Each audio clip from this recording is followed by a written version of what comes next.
Conquer the Noise is a podcast produced by Unconquered, an independent agency challenging brand perspective through redefined content. This podcast is dedicated to telling stories of outstanding ideas and people who have found their way amongst the chatter. So today we're speaking with Joe Dickson, the co-founder of Merryfield, which is an app that rewards shoppers for buying clean and organic products from grocery stores.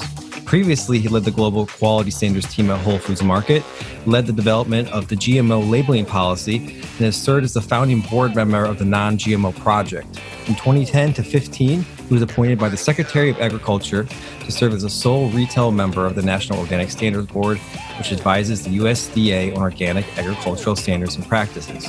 Joe, that's quite a early resume. Thank you for joining on. It's very impressive. Thank you for the great intro, Jonathan. It's really lovely to be here. Of course, you're very welcome. So how are you doing? I know you're in the middle of a move.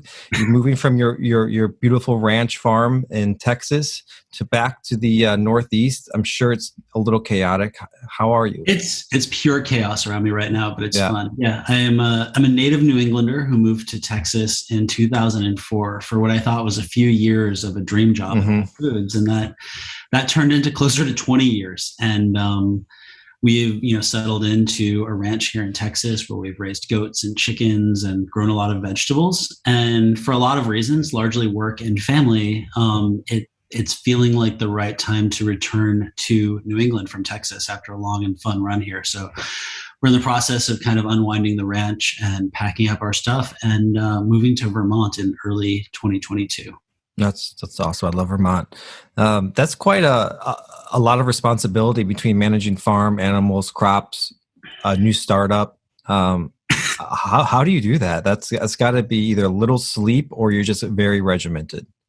Both and more. I mean, it's, we've had this farm here for close to 8 years. And it was in a way work related. Like during my career at Whole Foods, I spent so much time working with inspiring farmers and ranchers on animal welfare practices and policies and standards, and, got to visit dozens of dairy and egg and meat farms of every size and scale. And I was frankly inspired by what I saw and really interested in raising my own animals and sort of practicing what I was preaching, working on all of these standards. So it kind of dovetailed with what I was thinking about work-wise when we bought this place and slowly and then quickly got into raising goats and chickens, still as a hobby.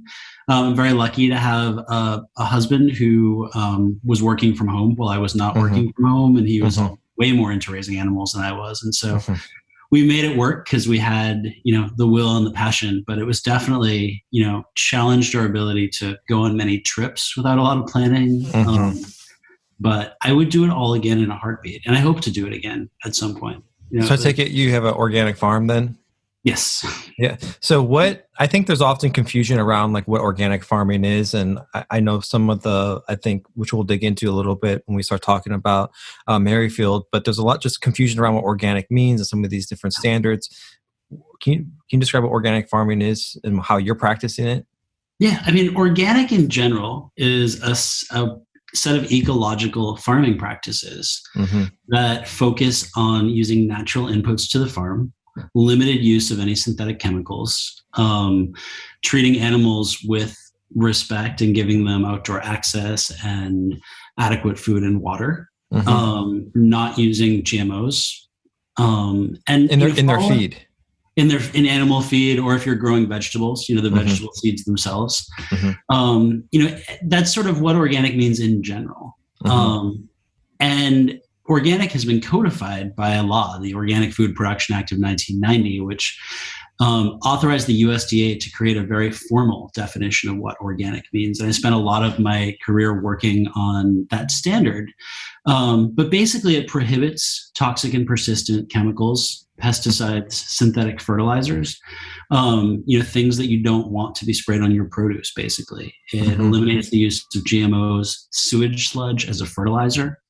There can be sewage sludge as a fertilizer. That's allowed. Commonly used fertilizer. Yeah, they call it biosolids, and a lot of municipal sewage plants will dehydrate waste material and sell it as fertilizer. Wow. And there, of course, are issues with heavy metals and contaminants and all sorts of things that are in municipal sewage that you may not want back to introduce into agriculture. Yeah. Yeah, I'm actually curious how, I don't mean to cut you off there. That's just fascinating, man. And I wonder how, one of the first things that comes to mind is like what's the word I'm looking for? Medications. Like, how are these things, it's going into wastewater, it's going into the waste system. So are we eating sort of some of these, I guess, byproducts of medications and another sort of pharma byproducts? Yeah, you've probably seen some of the same data I have about, especially persistent non-biodegradable pharmaceuticals ending up in our wastewater and being relatively persistent in the environment. And those impact both waterways. There's been some studies on their impact on aquatic life, like fish and aquatic plants, but also, theoretically, those are among the contaminants that could end up in biosolids used as fertilizer. Wow. Yeah. So now fast forwarding a little bit, you are starting to found, or you actually have started it, co-founded Merryfield. What led you to this steps? I mean, it's a pretty big step to go from, having a really, I guess you could say, consistent, I don't want to say safe, but reliable, dependable career to now something that's totally unknown. Absolutely. It was terrifying. I bet. So just to talk for a second about what I was doing at Whole Foods. So I joined the company it was my first job out of college up in Boston back in the early 2000s. And what drew me to Whole Foods was its mission, the audacity of a grocery store that was taking really serious positions on issues like GMO labeling and organic agriculture and really what should and shouldn't be in food, going above and beyond any government agency. And that drew me in. I initially worked for Whole Foods as a marketer and worked on sort of PR in the Boston and New York markets, but wanted to work on that core mission of the company and what I saw as, its biggest differentiator, which was the standards that govern what goes on the shelves and why.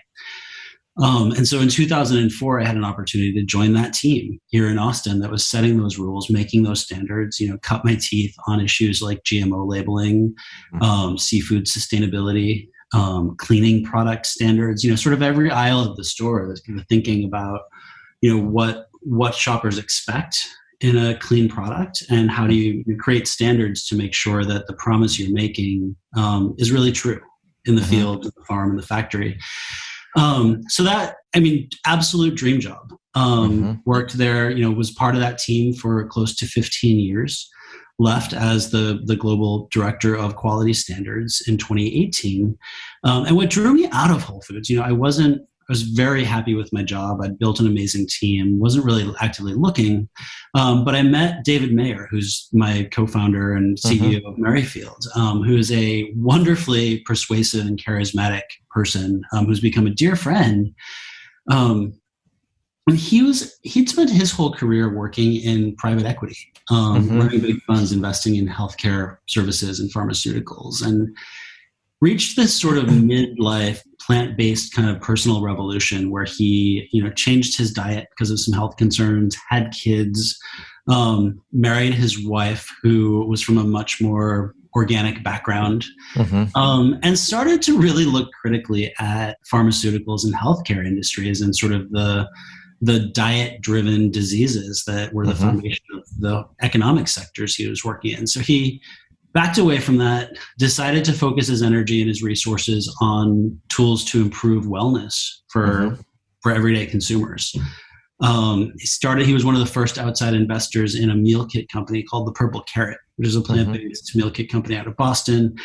And then he turned his attention to the grocery store, which, I lived in a grocery bubble for so long working at Whole Foods and mainly shopping at Whole Foods. And, he started to look at conventional grocery stores and how hard it is for even him as a pretty well-educated shopper to go down an aisle and know which brands, which label claims, and which products were good, which brands were deserving of trust. And so that's where we met. He was like, is there a tool we can create to, give me that feeling of relief that I get when I go into Whole Foods and know that everything's been vetted? Like, how do we give that feeling to more people who, because of geography or economics, don't have access to a Whole Foods and probably won't? So that was the kernel of an idea that led him to seek out someone at Whole Foods who could kind of brainstorm with him around standards. And he found his way to me.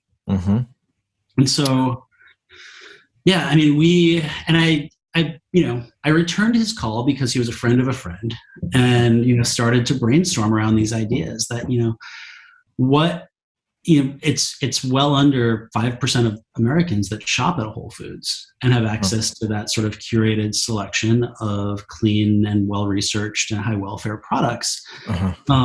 But where I live, I'm about an hour outside of Austin, in Bastrop County, Texas, a pretty rural agricultural area. We have a huge Walmart. And when I go into that Walmart, there have never been more natural, organic, and clean label choices available.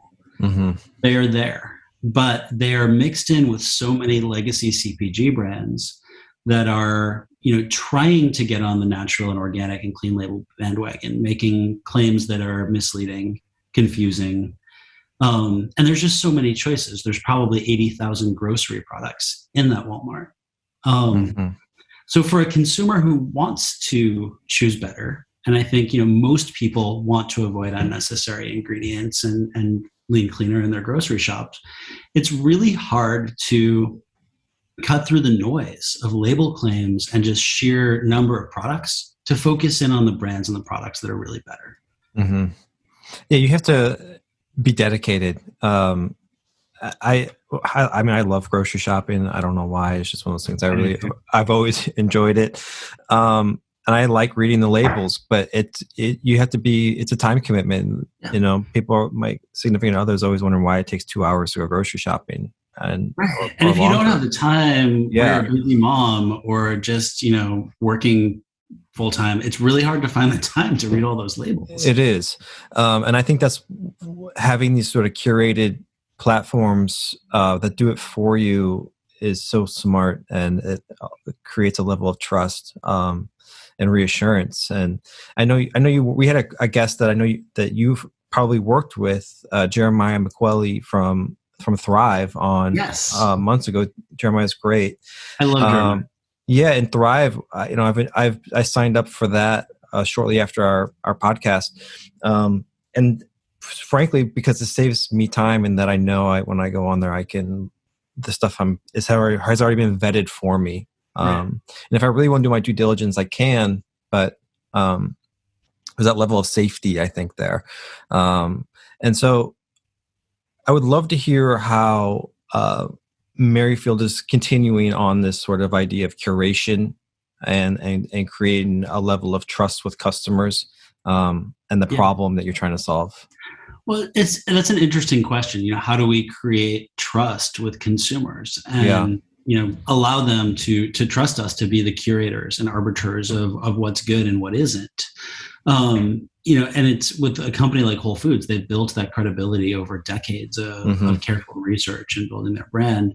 With Merryfield, the foundation of our product curation is a strict set of standards that govern, the ingredients that can be used in products on our platform, additional requirements for animal welfare, seafood sustainability, cosmetics testing and safety, all the areas you'd expect. But I also wanted to not just rely on my own background.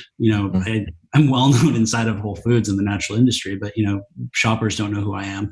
We built what we call the Merryfield Clean Council. I wanted to create a very credible group of experts in GMOs and organics and food ingredients and other product categories. So I brought along Errol Schweitzer, who's a dear friend of mine who ran the grocery program at Whole Foods for a long time and has become a really huge advocate around regenerative agriculture, racial equity in the CPG space, sort of very important issues that he's taken up post Whole Foods and become, he was already a leader in the sector, but has become a real voice for higher standards. Kim McDevitt is a full-time part of our team. She has a master's in public health and she's a registered dietitian. She worked for a long time for vegan nutrition, but she's our authority on these questions of human nutrition and diet, especially with kids and athletic performance. She's the most thoughtful mom with a degree in nutrition and public health who's just awesome. And then Mia Davis is another old collaborator of mine who's the leading expert on clean beauty standards. She is the VP of mission at Credo Beauty. She helped create the standards at Beauty Counter and has worked with so many leading, innovative clean label beauty brands. And so the four of us kind of act as our steering committee on what do we ban and why? Mm-hmm. What do we want to do about palm oil used in peanut butter? Like, how do we create a meaningful assortment of baby food products that, provide meaningful choices to people, but also probably have a higher bar because kids are so sensitive, and we want to err on the side of caution, especially with growing bodies. Mm-hmm. I'm curious to so all of you are obviously paying very close attention to what's in market. You're paying attention to new products that are coming out. You're paying attention to health science guidelines, I'm sure. And we talked a little bit earlier about the misleading labels and health claims or product claims. What's one you see all the time that you're just like, this doesn't even make sense? Oh, I mean, I have so many examples. One that I see all the time that just makes my blood boil is hormone-free chicken. Okay. Same, but I would love to hear why for you. Yeah. Why is it misleading? So the FDA only allows the use of growth hormones in beef. Mm-hmm. You can't use added growth hormones in pork or in poultry or in turkey or chicken. They're just not used. And so a lot of conventional meat producers who are just doing straight up indoor raised conventional GMO fed chicken using antibiotics, they'll slap hormone free on the label because they can. It's technically true, or raised without added growth hormones, but it means absolutely nothing. It's the bottom of the barrel. And they're just making this sort of, positive label claim to put something on the label that might resonate falsely with some consumers as making it different from anything else. Animal products, I think, are one of the most dangerous parts of the store in terms of really misleading label claims.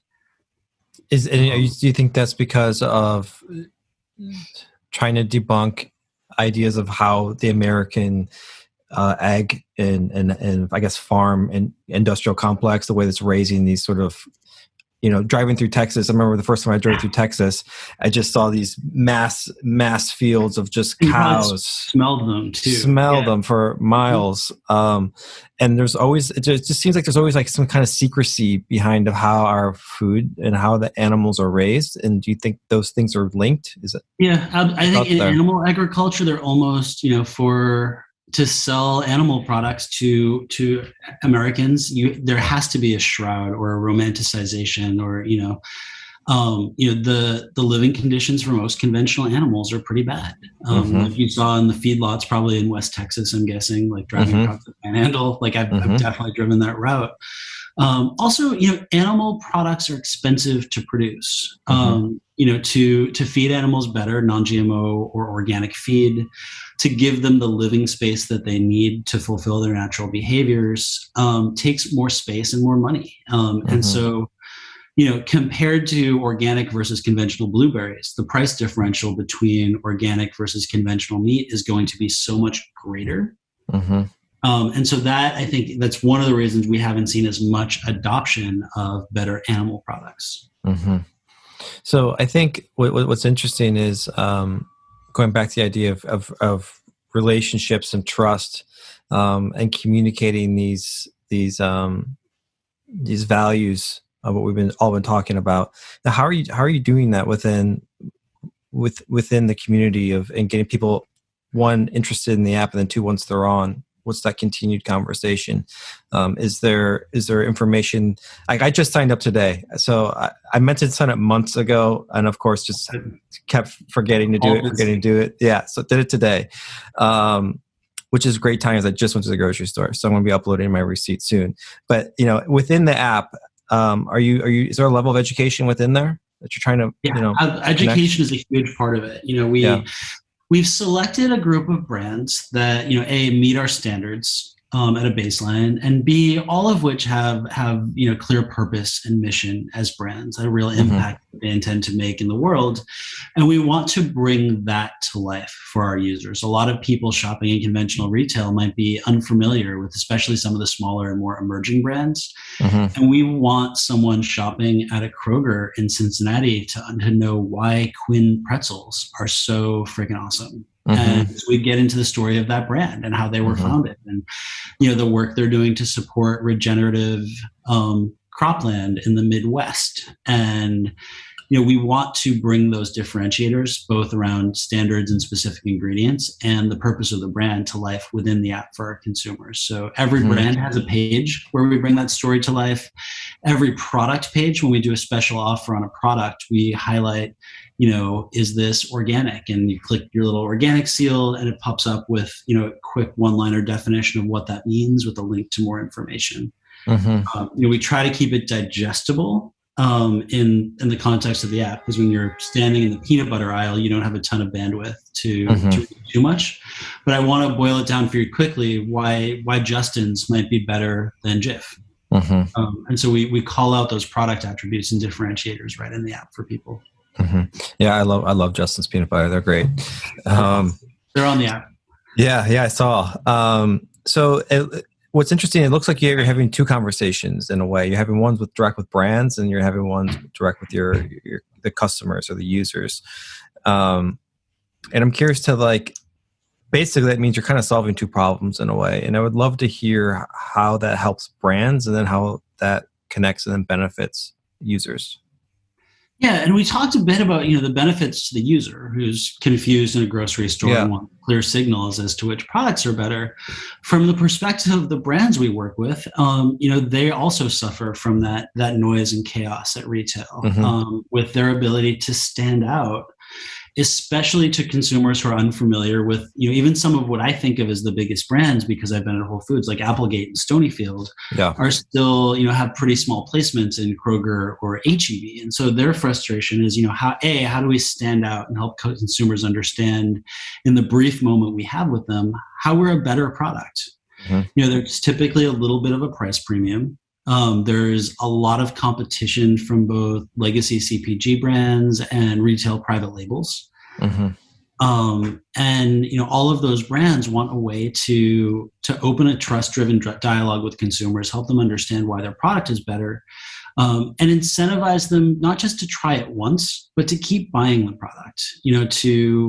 It takes a while to form a habit, whether it's exercise or sleep patterns or introducing a new product or type of product into our home life and what we cook on a daily basis. So one of the core ways our platform works is not just by rewarding individual transactions like a coupon app would, but by rewarding you every time you buy any product from any one of our brands, whenever you shop. We wanted to promote those sort of longer term, less transactional relationships between brands and consumers to help our brands stand out. Yeah, that's what I love about it, because I stick with the same brands quite a bit. I do try a lot of different things, but once I find it, I stick with it. There's typically not a loyalty program automatically tied to it, right? And I'm a big sucker for loyalty programs.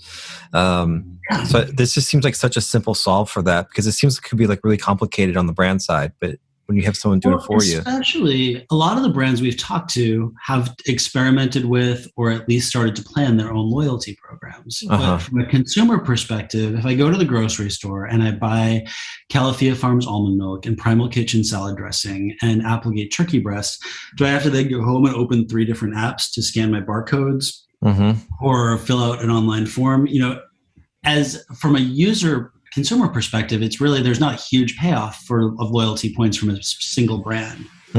But our big thesis is that there's power in collective loyalty. That if we get the right group of brands together to reward as a group, there's way much more consumer value in it, much more incentive for a shopper to open the app, engage with it, learn more on an ongoing basis, and really build up meaningful rewards pretty quickly.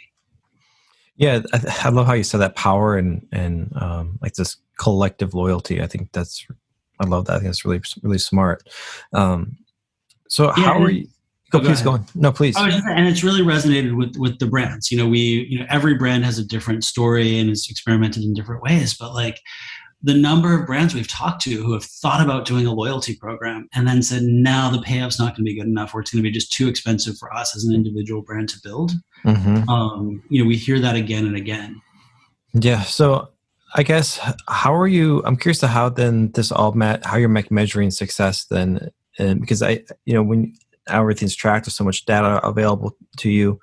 And I'm curious to like what that means for the brands. Then are they tracking this well as well? Are they is there a success measure for you and then a success measure for the brand or?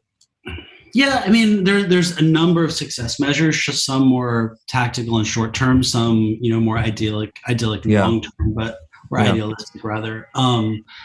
We're just getting started. So it's, we launched last summer with an iOS app. That was iPhone only. And that's, slowly built our user base on that platform. Our Android app, which, represents some 30 to 40% of smartphone users are using Android devices. We launched our Android app last week. And so congrats.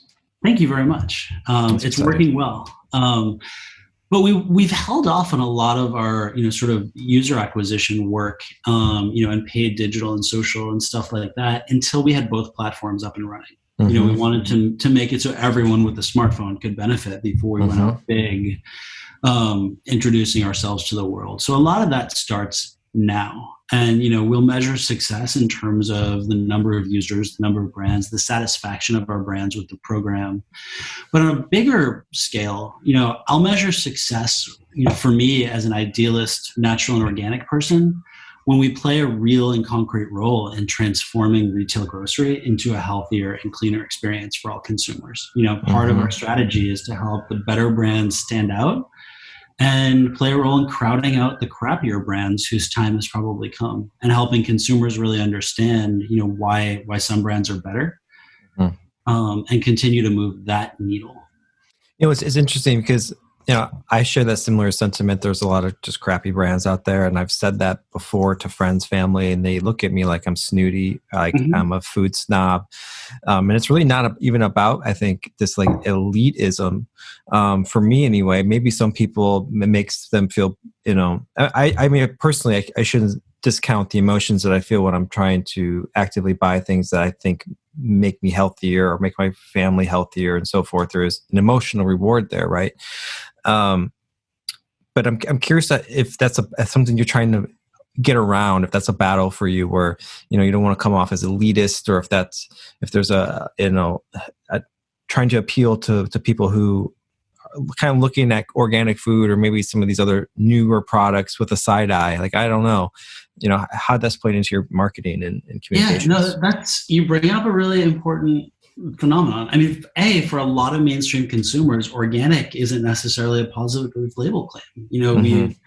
They've experienced either, really expensive products, or for, in some categories in the 90s, like the organic version was often less tasty than conventional counterpart. And that plays out across organic food and natural personal care and deodorant and cleaning products.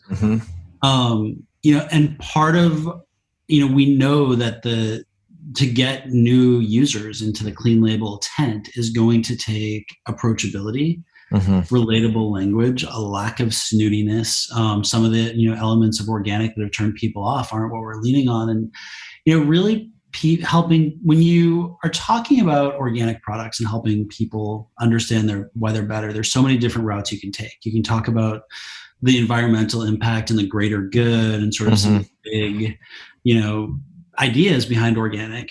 You can also focus on personal benefit, like what's in it for me, what am I not getting? What pesticide residues and GMOs and stuff I don't want to consume and feed to my family am I avoiding by buying this product? And I think for a lot of newer consumers, the focus needs to be more on the personal benefit stuff than the greater good stuff, which is still important and still resonates with some consumers. But I think for a busy mom in a conventional grocery store, like you have to be really concise and quick with the what is the benefit to my family from this product. I think couching it in those terms can help people, really understand. I think also, we've seen a new wave of just the look and feel of brands, like cleaner package design, like cool looking labels, but brands letting go of some of the rustic woodcut imagery of the organic products of 15 years ago. And that really matters too, to jump off the shelf and appeal to someone, shopping in a mainstream grocery store takes a different branding approach.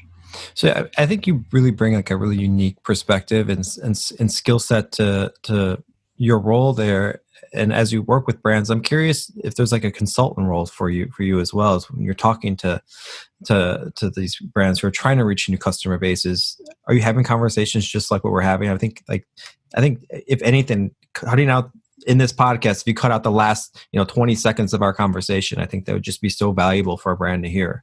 Yeah, it's funny you bring that. Yes, that has come up quite a bit. And I'm always happy, to help our brands understand both, the branding and marketing and visual piece. But my expertise also is I've spent so many years working on certification programs, label claims, that sort of stuff. So I've had brands, in our pitch meetings stop me and be like, "Hey, what do you think about the certification we're thinking about?"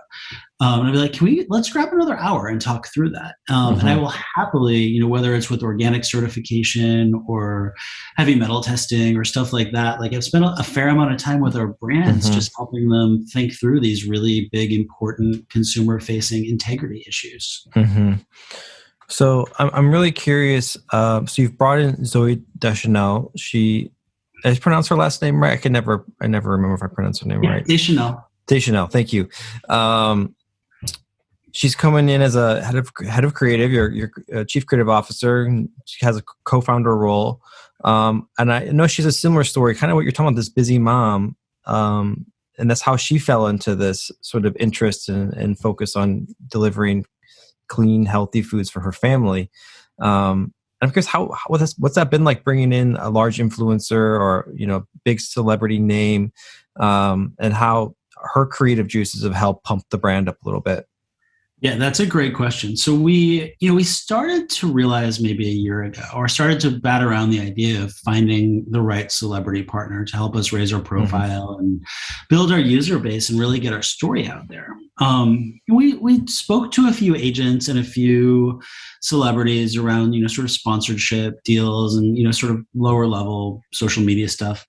And it's like kind of dating or interviewing people for a job. We started to, talk to a few people who weren't quite the right fit, meet some other agents who'd suggest other talent for us, and kind of, started chatting with people. And we, through another agent, got connected with Zoe. And she was not the first person where there was such a clear fit around mission, but really the depth of her personal kind of resonance with our mission and what we wanted to do to help busy moms and families, access better food, really resonated with her. When we met with her, kind of, I don't want to say fireworks went off, but we were kind of just gushing and brainstorming and thinking about the impact we could all have together. She's done a lot of work in the area, starting when she, first had kids. She and her then husband started to think really critically about what they're feeding their kids, and started this sort of web mini documentary series called Your Food's Roots, where she goes through all of these different really important issues around what we eat and why, whether it's seafood sustainability or what are the bad ingredients in bread that, why you should be buying organic. And sort of she started as a journalist and host of this series, unpacking these really big issues around what we should eat, and did a phenomenal job with it. Watched every episode and was really impressed by it. She then was co-founder of a company called Let Us Grow, which they create these wonderful home produce growing units to allow anyone anywhere to grow food fresh in their own home.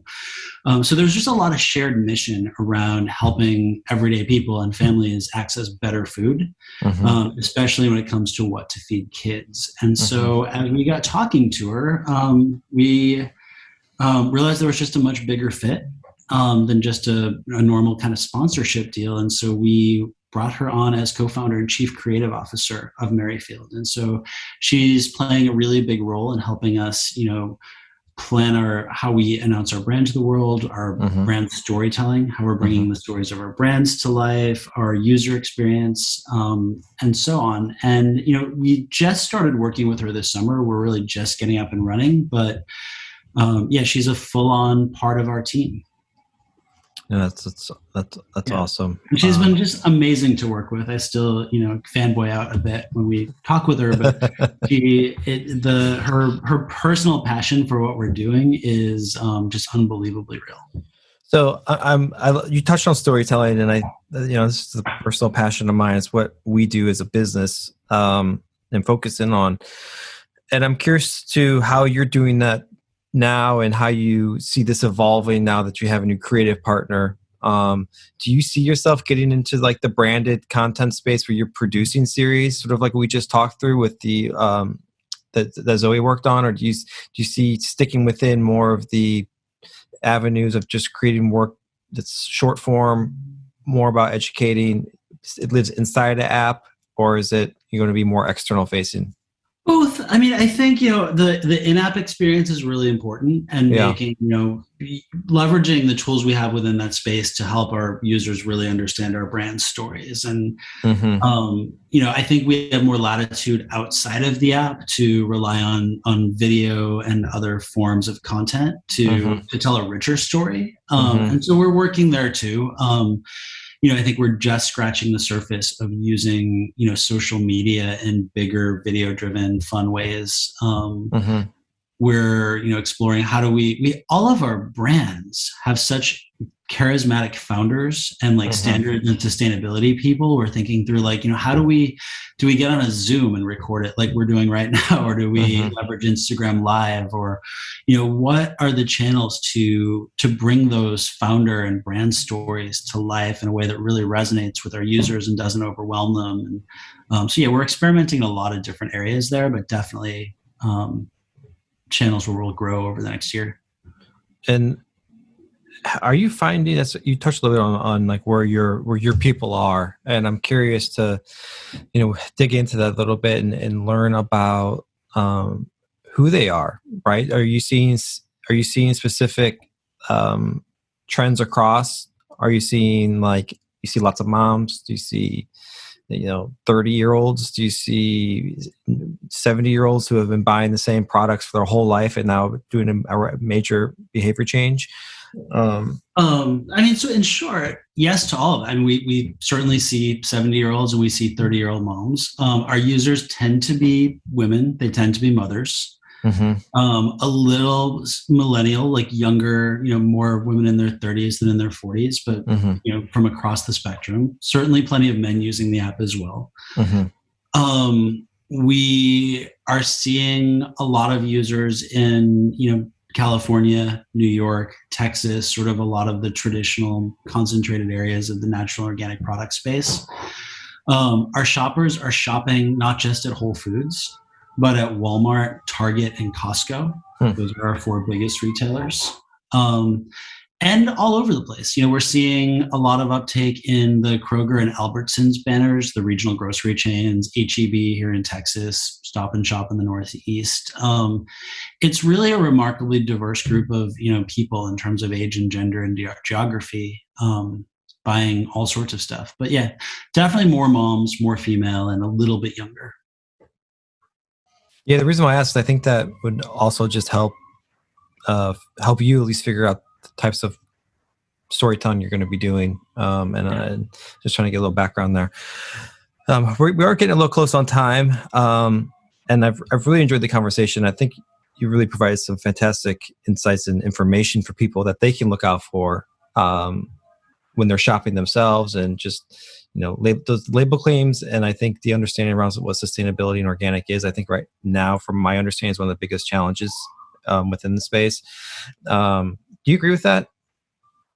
Absolutely. Yeah. I mean, I think for a shopper, the biggest challenges are, knowing which brands to trust, which label claims mean anything, which certifications to look for. Like if I'm in a hurry in a conventional grocery store, I'm always going to lean towards products that are USDA organic or non-GMO project verified, because I know those certifications serve as proxy for so many other things about the product. But it's hard, when you don't have the time to Google every label claim. And even if you do, like, stand there with your iPhone in the aisle and look up, fair trade and what it means, like, which are the trustworthy certification bodies? And there's no clear source of information. So that's where we're looking to really help people is, create clear information and promote trust between consumers and the brands that deserve it in that moment. One thing that we always do. I always like to end on a question of just advice towards your younger self. It could be anything from entrepreneurial. It could be anything from I wish I saved more money. It could be anything to I wish I bought organic earlier. I don't mean to put you on the spot, but if you have anything, what would be something that you would tell your younger self, or if you go back in time and whisper something in your ear to look out for, what would that be? Yeah, I mean, it's so funny. As someone, I struggled in ways as a really young person in business. Like I moved to the global headquarters of Whole Foods when I was 23. And to doing a pretty decently responsible job. And I think for years I was sort of I almost tried to overcompensate for my age by wanting to project sort of confidence and assuredness. And I think that probably is true of a lot of people at that age. And I wish I could tell my younger self to chill out a little bit and know that everyone, regardless of age and years of experience, is unsure of some parts of themselves and not 100% confident all of the time. And that there's no magic door you pass through into confident adulthood. We're all in a lot of ways still pretty unsure about what we're saying and believing and why. So I think, just chill out. And, I think it's fantastic advice. I think I have a lot of advice that I would tell my younger self. But I think one of those would be something similar in the vein of relax, enjoy it. Don't take it necessarily so seriously. My earlier career, so seriously. Despite your lack of years of experience, you still have a lot of insight and perspective to offer, no matter who you are and what your path has been. Yeah. Well, I think that's great advice. And I'm going to end there. Joe, thank you so much for joining us today. Really enjoyed it. Thank you, Jonathan. This has been a great conversation. I really enjoyed it. I agree. Thank you. Thank you so much for spending the last hour with us. I hope you're feeling inspired and having learned something new. Please head over to the Apple Podcast app and leave a review. See you all next week.